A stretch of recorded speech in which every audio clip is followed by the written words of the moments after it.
গণতন্ত্রের মন্দির সংসদ, আর সেখানেই নাকি বন্দে মাতরম বলা যাবে না। শুধু তাই নয়, জয় হিন্দ বলা যাবে না, এমনই তো ফরমান জারি করা হচ্ছে। রাজ্যসভার সচিবালয়ের তরফ থেকে এমনই বিবৃতি জারি করা হয়েছে। প্রশ্ন এটাই, যখন গোটা দেশ জুড়ে শতবর্ষ পালিত হলো বন্দে মাতরমের 7ই নভেম্বর একেবারে ঘটা করে, আর সে বছরই দেখা যাচ্ছে আগামী সোমবার থেকে সংসদে শীতকালীন অধিবেশন, আর তার আগেই দেখা যাচ্ছে এই ফরমান যেখানে বন্দে মাতরম নাকি বলা যাবে না, বলা যাবে না জয় হিন্দ, এমনটাই বিবৃতি জানাচ্ছে রাজ্যসভার সচিবালয়। সোমবার থেকে শুরু হচ্ছে সংসদের শীতকালীন অধিবেশন। রাজ্যসভার চেয়ারম্যানের চেয়ারে বসবেন নতুন উপরাষ্ট্রপতি।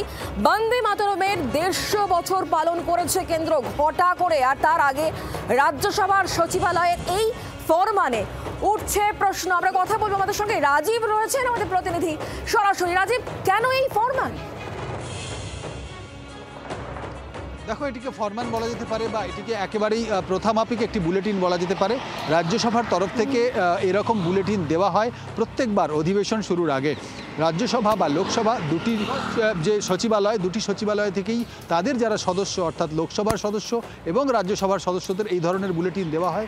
এবারও সেই বুলেটিন দেওয়া হয়েছে এবং তাতে উল্লেখ করা রয়েছে যে প্রত্যেক সাংসদকে কিভাবে আচরণ করতে হবে, তারা কতক্ষণ বলতে পারবেন, তারা কিভাবে কোন দিকে তাকিয়ে বলবেন এবং কিভাবে মেনে চলতে হবে সংসদের ভেতরকার নিয়ম কানুন, অর্থাৎ সংসদের ভেতরকার নিজস্ব একটি নিয়ম কানুন রয়েছে।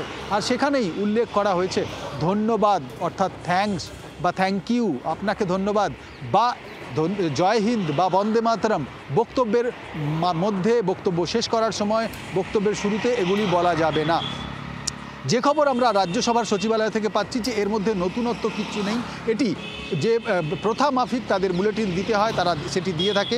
অর্থাৎ যদি রাজ্যসভার কোনো সদস্য সংসদের ভেতরে বক্তব্য রাখার সময় এই ধরনের শব্দ ব্যবহার করেন, সেগুলি তার সেই বক্তব্যের সঙ্গে নাও যেতে পারে। অর্থাৎ যদি বন্দে মাতরম আমি একটি কোনো বিষয়ে বক্তব্য রাখার পর বলি, সেক্ষেত্রে হতে পারে সেটি ম্যাচ করছে না বন্দে মাতরমের যে মাহাত্ম্য, যে গুরুত্ব রয়েছে বন্দে মাতরম শব্দের, সেই শব্দটির। মূলত এই কারণেই রাজ্যসভার সচিবালয় থেকে এই ধরনের বিজ্ঞপ্তি দেওয়া হয়ে থাকে, বুলেটিন দেওয়া হয়ে থাকে বলে তারা মনে করছেন, তারা যেটা আমরা সূত্র মারফত জানতে পারছি। কিন্তু বিতর্ক এক্ষেত্রে উস্কে গিয়েছে মুখ্যমন্ত্রী মমতা বন্দ্যোপাধ্যায়, তিনি এর প্রতিক্রিয়া জানিয়েছেন এবং তিনি বলেছেন যে এটি কিভাবে সম্ভব। সংসদ যেখানে একেবারে গণতন্ত্রের পীঠস্থান, সেই গণতন্ত্রের পীঠস্থান, দেশের সব থেকে বড় পঞ্চায়েত বলা হয় যেখানে, সেই পীঠস্থানে কিভাবে বন্দে মাতরম জয় হিন্দের মতো শব্দকে ব্যান করা হতে পারে। কিন্তু এক্ষেত্রে তোমাকে জানিয়ে রাখি, বোধহয় ব্যান করা শব্দটা এক্ষেত্রে উচ্চারণ করা ভুল হতে পারে। তার কারণ এই ধরনের শব্দ, একাধিক শব্দ রয়েছে যে শব্দ নিয়ে বিতর্ক রয়েছে। আমরা এর আগেও খবর করেছি যে সংসদে কোন শব্দগুলি প্রয়োগ করা যাবে, এবং প্রত্যেক বছরই এই নিয়মটাই ফলো করা হয়। সেক্ষেত্রে কি ব্যাখ্যা থাকে? আমি একটুখানি অন্তর্নিহিত কারণটা জানার চেষ্টা করব, কেন বিশেষ বিশেষ কিছু শব্দবন্ধে এই ধরনের ফতোয়া?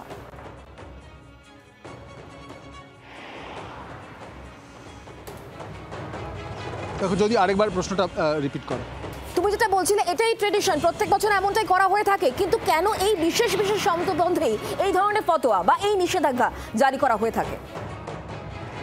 দেখো, অবশ্যই এটাকে ফতোয়া বলা হবে না নিষেধাজ্ঞা বলা হবে, সেটা নিয়ে তর্ক বিতর্ক চলতে পারে। কিন্তু সব থেকে গুরুত্বপূর্ণ যে বিষয়গুলি, যে শব্দ বন্দে মাতরম জয় হিন্দ, এই শব্দ দুটি একেবারে ভারতীয় নাগরিকদের সঙ্গে, তাদের আত্মার সঙ্গে ওতপ্রোতভাবে জড়িত। এক্ষেত্রে যেটি রাজ্যসভার সচিবালয় থেকে আমরা জানতে পারছি যে বিতর্ক তৈরি হওয়ার পর তাদের বক্তব্য যে এই বিতর্কের কোনো মূল্য নেই, তার কারণ এটি একেবারে প্রথামাফিক দেওয়া হয়ে থাকে সদস্যদের। তার কারণ সদস্যরা তাদের এলাকার কোনো বিষয়ে কোনো একটি বিল নিয়ে বক্তব্য রাখছেন, সেখানে হতে পারে সেটি নারী স্বাধীনতার বিষয়, হতে পারে দ্রব্যমূল্য নিয়ে কোনো বিল, হতে পারে দেশের আইন নিয়ে কোনো বিল, সেখানে অহেতুক জয় হিন্দ বন্দে মাতরম বা এই ধরনের শব্দ, ধন্যবাদ, সেগুলির সংসদের সময় নষ্ট, এবং সেই শব্দ অর্থাৎ বন্দে মাতরম যে জয় হিন্দ, সেগুলির যে মাহাত্ম্য রয়েছে, সেগুলির যে মূল্য রয়েছে, তাকে অনেক সময় লঘু করতে পারে।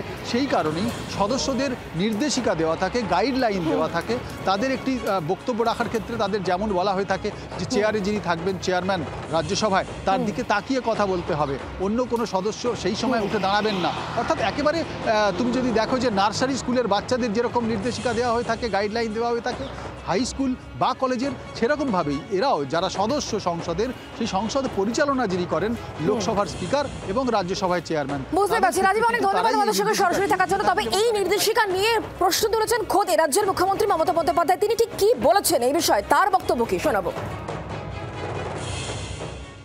জয় হিন্দ বলা যাবে না সংসদে, বন্দে মাতরম বলা যাবে না। বন্দে মাতরম তো ন্যাশনাল সং, আমাদের সবার স্লোগান তো বন্দে মাতরম। যারা স্বাধীনতা আন্দোলন করেছিলেন তাদের স্লোগান ছিল বন্দে মাতরম। কি করে ভুলে যাচ্ছে? তার মানে কি বাংলার আইডেন্টিটি নষ্ট করতে চায়? এটা ভুলে যাচ্ছে বাংলা ভারতের বাইরে নয়। Very much Bangla, we are the part and parcel of India. রাজ্যের মুখ্যমন্ত্রী মমতা বন্দ্যোপাধ্যায় এখানে বাংলা প্রসঙ্গ টেনে এনেছেন, বাংলাকে উপেক্ষা করা হচ্ছে, আবারও সেই অভিযোগ তিনি এনেছেন। আর এই বক্তব্য যখন উঠে আসছে মুখ্যমন্ত্রীর গলায়, তখন রুদ্রনীল ঘোষ বিজেপি নেতা, তার বক্তব্য কি এই নিষেধাজ্ঞা নিয়ে? শোনাব। কোন ক্ষেত্রে ব্যবহার করা যাবে না আমরা দেখেছি। পশ্চিমবঙ্গের তৃণমূল দল তারা বিভিন্ন জায়গায় চুরি টুরি করে কলার উড়িয়ে যেতে যেতে বন্দে মাতারাম বা জয় হিন্দ বলে চলে যায়। জুতো চুরি থেকে শুরু করে চাল চুরি করেও তারা এই স্লোগান দেয়। তাতে তো এই কথাটির অমর্যাদা হয়, জানি না সেই বিষয়ে তেমন কোনো আশঙ্কার কথা ভাবা হয়েছে কিনা। শুনছিলেন দুতরফের বক্তব্য। আপনাদেরকে জানিয়ে রাখি, সংসদে জয় হিন্দ এবং বন্দে মাতরম স্লোগানে নিষেধাজ্ঞা বিবৃতি জারি করে জানানো হয়েছে রাজ্যসভার সচিবালয়ের তরফ থেকে। তবে এটা একেবারে নতুন নয়, প্রত্যেক বছরই এই নিয়মটাই ফলো করা হয় এবং এবারও তাই করা হয়েছে। আগামী সোমবার থেকে শুরু হচ্ছে সংসদের শীতকালীন অধিবেশন। রাজ্যসভার চেয়ারম্যানের চেয়ারে বসবেন নতুন উপরাষ্ট্রপতি। বন্দে মাতরমের সার্ধ শতবর্ষ পালন করেছে এবছর কেন্দ্র। আর তার আগে রাজ্যসভার সচিবালয়ের এই ফরমানে উঠছে প্রশ্ন। তবে ইতিমধ্যেই কিন্তু কেন্দ্রের তরফ থেকে পরিষ্কার করে বলা হয়েছে এর মধ্যে আলাদা কিছু নেই, প্রত্যেক বছরই এই প্রথাই থাকে এবং সেই প্রথা মাফিকই কিন্তু এবারও কাজ হয়েছে এবং সেই প্রথা অনুযায়ী বিবৃতি জারি করা হয়েছে রাজ্যসভার সচিবালয়ের তরফ থেকে।